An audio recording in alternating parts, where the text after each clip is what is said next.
Winter आते ही जैसे ही dry fruit और चाय की मांग बढ़ जाती है तो साथ ये होता है कि चाय के साथ खाने के भी कुछ बना लिया जाए। कुछ लोग तो सर्दियों में बेसन या पंजीरी वगैरह बनाते हैं, बट ज़्यादातर लोग जो होते हैं वो गाजर के हलवे को प्रेफरेंस देते हैं।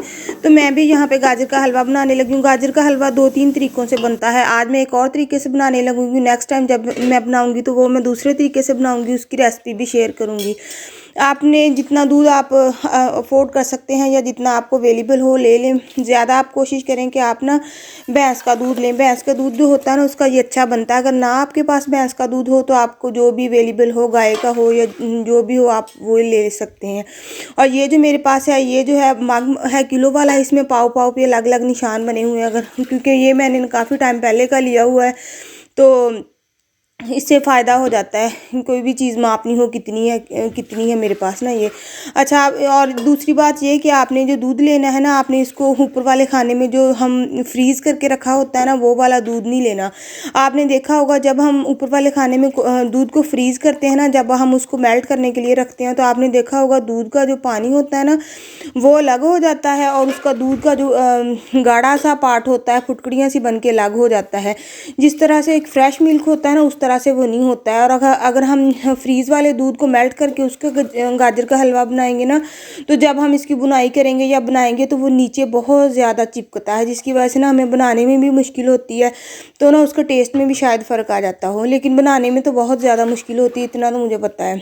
और एक बात और, आपने इसके लिए ना कच्चा दूध लेना है। बॉयल जो पहले से पड़ा हुआ है वो दूध ना लें। अगर आपको एक ही दिन में दूध सारा अवेलेबल नहीं होता तो आप ऐसा करें कि उसको किसी भी सिल्वर के या स्टील के बर्तन में ना उसको नीचे वाले खाने में 2 दिन में जमा कर लें, क्योंकि इतनी ठंड है दूध ख़राब तो होता नहीं है। लेकिन ना आप इसको प्लास्टिक के बर्तन में ना नीचे वाले खाने में अगर रखना हो, क्योंकि ना नीचे वाले खाने में अगर चीज़ रखनी हो ना, अगर सिल्वर या स्टील का बर्तन हो ना या कांच का बर्तन हो तो भी वो ठंडा हो जाता है। ज़्यादा ठंडा हो जाता है तो वो चीज़ ख़राब नहीं होती। जैसे गर्मियों का आटा भी आपने रखना हो ना तो आप प्रेफर करें कि ना गर्मियों में आटे को ना जो स्टील का बर्तन या सिल्वर का बर्तन कुछ इस तरह का हो या कांच का हो जिसमें आप रखें तो आटा ख़राब ना हो। यहाँ मैंने 7 kg दूध लिया है। आपको जितना दूध अवेलेबल हो उतना ले लें आप, मतलब कम है तो कम ले लें। और यहाँ पे मैंने उतनी देर ना इलायची का पाउडर बना लिया है। अगर आप तो आपके घर वालों को इलायची के दाने मुँह में आने से कोई मसला नहीं है तो आप साबुत इलायची को तोड़कर भी डाल सकती हैं। और उतनी देर में मैंने यहाँ पे शीट बिछा ली है। गाजरों को मैंने यहाँ पे वो करना है, ग्रेट करना है। मुझे याद है जब हमने बचपन में गाजरें अम्मी को बनाने को कहना ना तो अम्मी ने कहना कि गाजरें मुझे ना आप लोग ग्रेट कर दें, तो हमने कहना हाँ ठीक है कर देंगे, थोड़ी बहुत करनी और फिर हमने भाग जाना और अम्मी को खुद करनी पड़ती थी। फिर जब थोड़ी 6th-7th में हुए थे तब अम्मी के घर पे भी अम्मी ने ना चॉपर ले ली थी। तो ये वाली जो चॉपर है ये मेरे जहेज़ की है। इसमें ना 10 in 1 है। इसके साथ के ये मतलब इसके अंदर कीमा भी मैं इसी के अंदर बनाती हूँ। अगर सब्जियों को मैंने इस तरह से ग्रेट करना हो वो भी ये करती है। और अगर हमने स्लाइसिस में काटना हो ना, इसकी प्लेट दूसरी डाल लेते हैं, स्लाइसिस में काटती है। इसके साथ जग और इसके जो भी मसाला बनाने वाली सब कुछ इसके अंदर ही है। और सेकेंडली इसका जो है ना ये जूस भी इसी के, मतलब ये 10 in 1 मशीन है। और ये इसका एक पार्ट है चॉपर का, चॉपर भी इसी के अंदर होती है। लेकिन मैंने चॉपर से एक अलग से मशीन बाद में ली थी, क्योंकि जब मैं दुबई गई थी तो मेरे पास कोई मशीन नहीं थी वहाँ पे, तो मुझे चॉपर ख़रीदना पड़ा। उसके बाद से जब से मैं आई हूँ ये मशीन मैं कम यूज़ करती हूँ, क्योंकि ज़्यादातर मुझे चॉपर की ज़रूरत होती है। तो मैंने चॉपर बाहर रखा हुआ है जो मैं लेके आई थी, तो वही ज़्यादा यूज़ करती हूँ। अब इस मशीन, पहले मैं हर टाइम यही मशीन मेरी ना किचन की टॉप पर पड़ी रहती थी, लेकिन अब मैं ज़्यादातर दूसरी यूज़ करती हूँ, क्योंकि ना इतनी मशीनों को ना किचन की टॉप पे पड़े रहना ना फिर मुझे मैनेज करना मुश्किल हो जाता है, जगह कम बचती है, तो फिर मैं ज़्यादातर उसी को ना यूज़ कर लेती हूँ। यहाँ पे ना दूध मैंने थोड़ी आंच करके रखा था। अगर ज़्यादा आंच करती तो वो बॉयल हो जाना था, तो मैंने ना इतनी आंच की थी इतनी देर में मैं ना जो गाजरें हैं उसको भी ग्रेट कर लूँ और ये बॉयल भी ना हो। अब यहाँ पे मेरे 2 बॉयल आ चुके थे, तो यहाँ पे मैं इलायची का जो मैंने पाउडर बनाया है वो डाल लूँगी। आपने अगर इलायची का पाउडर नहीं डालना तो जो दूसरी इलायची है उसको खोल कर डाल दें।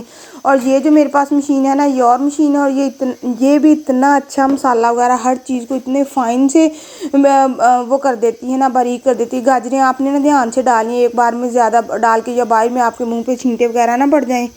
और ना ये गाजर का हलवा बनाने के लिए ना जितना बर्तन खुला होगा उतनी ही बनाने में आसानी होगी, क्योंकि जब हम दूध वगैरह डाल देते हैं और गाजरें वगैरह भी डाल देते हैं ना तो ये जब बॉयल होता है ना तो इसको बहुत मोहतात होकर, मतलब इसकी आंखों में आंखें डाल के ना इसको तकते रहना है कि कहीं ये बाहर ना गिर जाए। आपने 1 मिनट के लिए साइड पे होना है और सारा उबल के आपके चूल्हे पे गिर जाना है।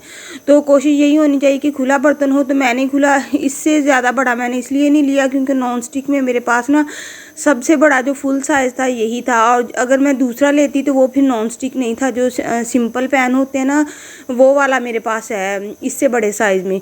तो ना उसमें मुझे बनाना ये मुश्किल लगता है कि जब इसकी बुनाई वगैरह करते हैं ना तो वो ना सारा इसकी साइडों पे ना स्टक हो जाता है। लेकिन नॉन स्टिक में बनाने का एक फ़ायदा ये होता है कि जैसे जैसे इसका दूध रिड्यूस होता जाता है ना तो ये ना इसकी साइडों पे चिपकता नहीं है, बल्कि ना क्योंकि दूध के अंदर भी वो थोड़ी सी चिकनाई सी होती है तो ना ये खुद ही ना मतलब अंदर ही गिरता रहता है, या हम जब चम्मच से हिलाते हैं ना तो बिल्कुल भी साइडों से नहीं चिपका होता।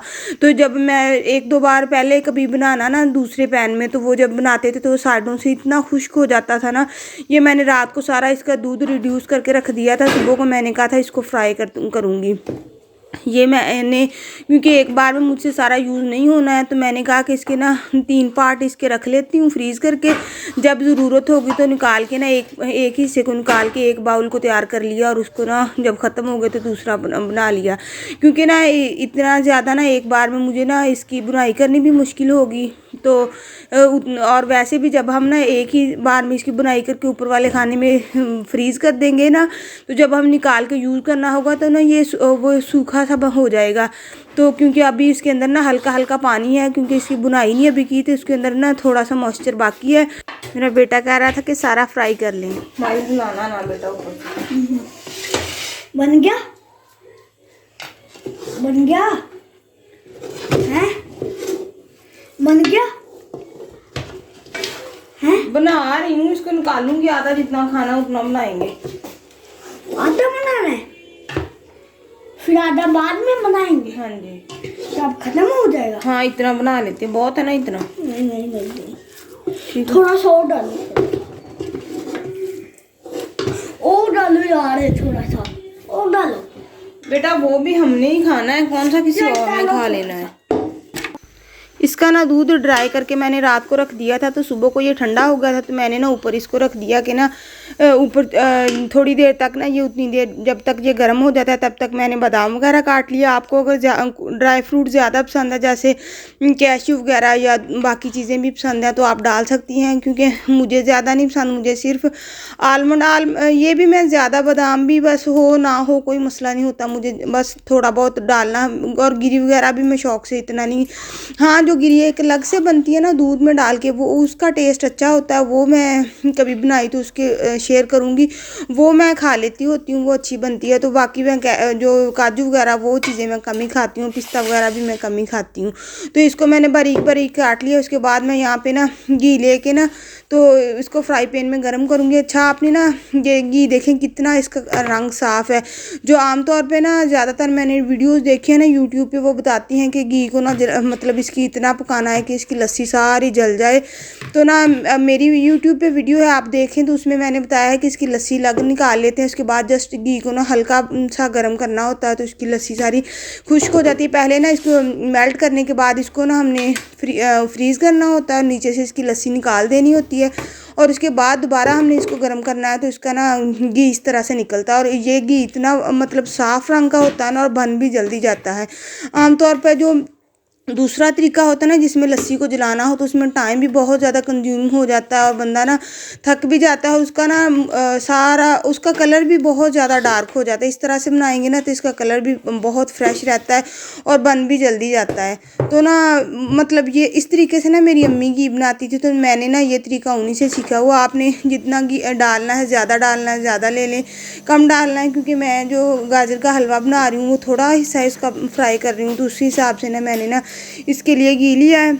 और सेकंड बात, जो लोग कहते हैं ना कि सर्दियों में देसी घी इतना महंगा है, हम बच्चों को क्या बना के दें इसमें, तो आप ज़रूरी तो नहीं कि देसी घी में ही चीज़ बना के देनी है, हम दूसरे जो ऑयल होता है उसमें भी बना के दे सकते हैं। अगर बात करें कि वो हेल्दी नहीं होता तो बाकी सारा साल हम हेल्दी चीज़ें थोड़ी खाते हैं कि जब हमारे यहाँ या गजरेला या इस टाइप की कोई चीज़ बनी हो तो हम कहते होते हैं कि इसमें देसी घी ही जाएगा। हमने कभी तब तो ऑप्शन नहीं रखा। जब हम 1500 का पिज़्ज़ा खा लेते हैं और सोचते हैं, तब ये नहीं सोचते कि 1500 में आधा आधा किलो घी आ जाएगा वो ले लेते हैं। मतलब ना हम ये होता है कि बच्चों को ना चीज़ बना के देने से अच्छा है कि अगर आपके पास कोई चीज़ अफोर्डेबल नहीं है ना तो आप उसको बना के दे दें। कम से कम बच्चों को ना एक चीज़ तो अवेलेबल हो ना खाने के लिए, उनका मतलब कोई चीज़ के लिए वो ये ना हो कि हमारे पास नहीं है या हम वो नहीं अफोर्ड कर सकते या खा सकते।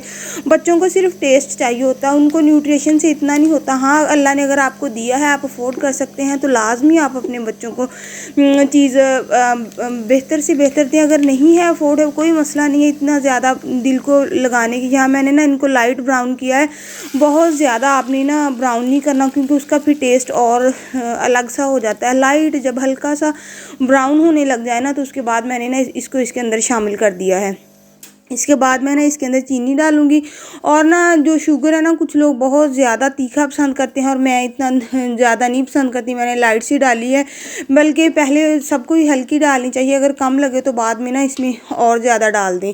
और ना यहाँ पे मैं ये नहीं कि इसका पानी, इसके अंदर हल्का हल्का मॉइस्चर होता है। और वैसे भी जब भी कोई चीज़ आग पे हो ना वो बहुत जल्द ना मेल्ट हो जाती है चीनी वगैरह। और यहाँ पे मैंने खोया डाला है। खोया मतलब इतना ही और था, वो मेरे बेटे ने खा लिया। हालांकि उसके अंदर चीनी भी नहीं थी, लेकिन बस उसने वो फीका था जैसा भी था उसने ना तकरीबन आधा खा लिया पड़ा ही।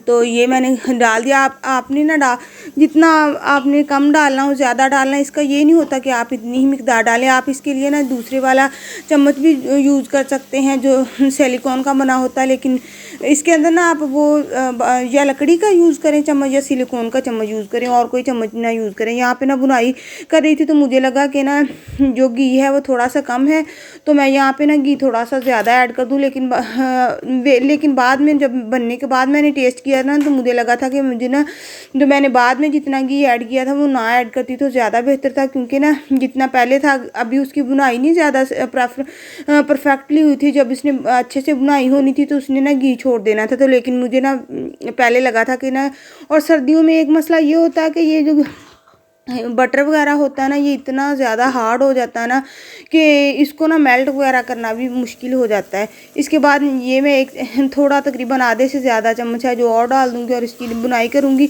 और आपको ना अगर ज़्यादा बुनाई वाला पसंद है ज़्यादा, लेकिन थोड़ा थोड़ा मॉइस्चर हो लाइट सा, तो वो ज़्यादा अच्छा लगता है। अच्छा, एक तरीका वो भी है जिसमें ना आपको ना ये जो गाजरें वगैरह है ना इनको ग्रेट नहीं करना होता। आप वैसे ही उसको ना प्रेशर कुकर में डाल के रख दें, साथ ही चीनी, और उसको पहले आप ऑयल में इसको फ्राई कर लें गाजरों को छोटे छोटे टुकड़ों में काट के। तो साथ ही चीनी और पानी थोड़ा सा डाल के ना उसको प्रेशर कुकर में रख दें। तो उसके बाद उसको मैशर के साथ मैश कर लें, तो उस तरीके से भी ना वो अच्छी बन जाती हैं। और एक और तरीका है, उसमें आपने गाजरों को पहले ना आपने फ्राई करना होता है, फिर उसके बाद उसमें खोया वगैरह डालना हो, तो उसमें दूध नहीं डालते। इसके ना 2-3 तरीके हैं, आपको जो अच्छा लगे। बाकी मैंने सोचा था कि इसके बाद जब ये ख़त्म हो जाएगा ना, इसके बाद जब मैं दोबारा बनाऊंगी तो और तरीके से बनाऊंगी। ओके जी, वीडियो को लाइक कर दें, चैनल को सब्सक्राइब कर दें और बेल आइकॉन को लाजमी प्रेस कर लें ताकि जब भी मैं कोई नई वीडियो अपलोड करूं तो टाइमली आपको उसका नोटिफिकेशन मिल सके। आपके टाइम का बहुत शुक्रिया, दुआओं में याद रखना। अल्लाह हाफिज़।